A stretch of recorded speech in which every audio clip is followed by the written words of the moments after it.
Hello everyone, welcome back to our channel. In today's video, I'm going to show you how to create a green screen effect in CapCut. Let's get started. First, open CapCut and import the background of your video into the main track.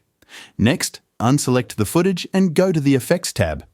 Here, in the Video Effects category, search for the blur effect. Select the blur effect. For a subtle blur, set the value to around 20. Adjust the duration to match the length of your background clip. I'm using a video for my background, but you can use a picture if you prefer. Now, go back to the Media tab and click Import. Import the video with the green screen and place it above your background clip in the timeline. Expand the overlay to fit the screen. Select the overlay, scroll over to Cutout and click on Chroma Key. Drag the Chroma Key selected to the green screen area you want to remove.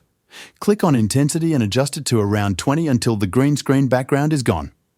Optionally, you can add a bit of shadow to make the effect look more natural. Adjust it until you are satisfied with the results. Once you are happy with the adjustments, export your video. That's how to add a green screen in CapCut. Thanks for watching. Make sure to subscribe if you found this video helpful. See you later.